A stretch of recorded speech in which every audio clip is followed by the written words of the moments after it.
Be ready. 5 seconds. Start. It was today on Asad Purnima, some 2500 years ago, that the word of wisdom was spoken out for the first time. On attaining enlightenment, the Buddha spent 5 weeks in a state beyond description. Then he started sharing with people the nectar he had discovered.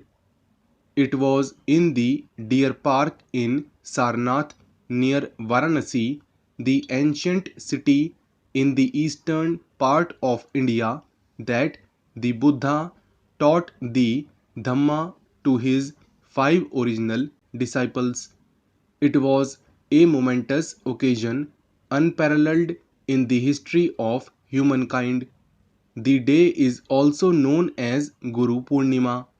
Hindus and Jains also celebrate it as a mark of reverence for their spiritual teachers. This day is an unbroken link to India's eternal pursuit of wisdom without dogma.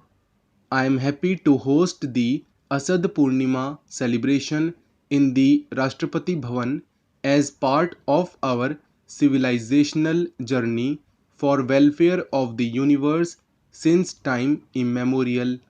The video message by the Prime Minister of India, seen by all of us just now, reflects the eternal values and positive approach of India. I am delighted at the very enriching message from the President of Mongolia, His Excellency Khaltmagin Batulga, read out by the Ambassador. I had the privilege to host the President of Mongolia as our honored guest in Rashtrapati Bhavan during his state visit in September last year. It was on occasion for us to deepen our civilizational friendship and to nourish our age old Buddhist ties. Ladies and gentlemen, I am told that the International Buddhist Confederation of IBC, with its presence in 36 countries, is holding the celebrations around the world. We, however, are in the midst of a virulent pandemic that has overwhelmed the entire humanity. Perhaps no part of the world remains untouched by this calamity that adversely affects every individual. As a precaution, we have to follow certain discipline and maintain physical distance. The IBC is therefore holding the events virtually.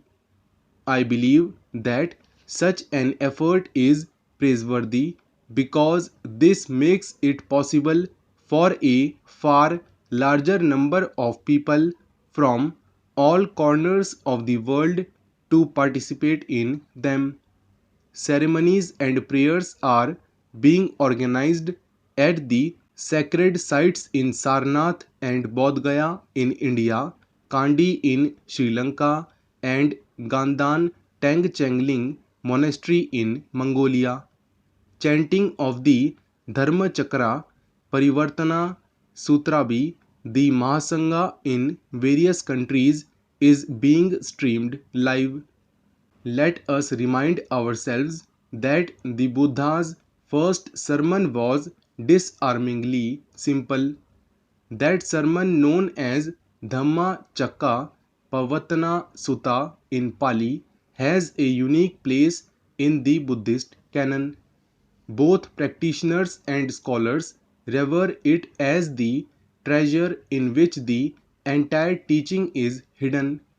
For 45 years after he attained enlightenment, the Buddha traveled across the vast regions of the Gangetic plains to bring the healing message to the masses. Thus, he delivered a very large number of discourses, yet all of them arguably offered only variations and extensions of the key themes summarized in the first sermon.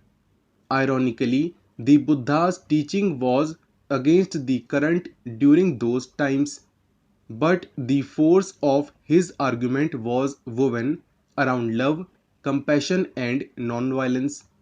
The spread of Buddhism around the world was guided by these eternal values.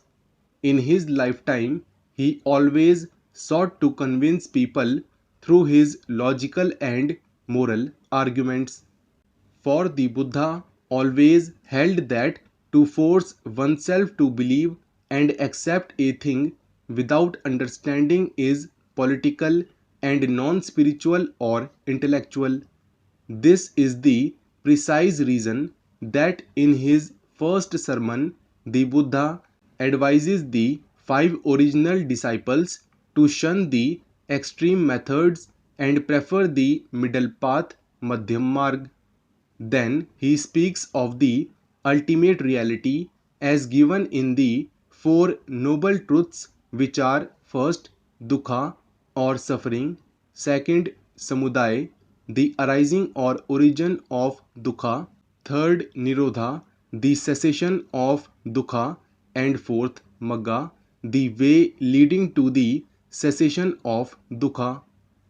As summation of the human condition as well as human potential, these four pithy lines are unmatched in any tradition, spiritual or literary, in entire history.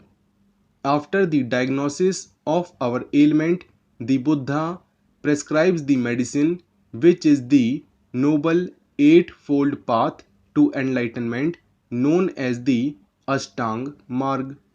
It is a complete and perfect way of life.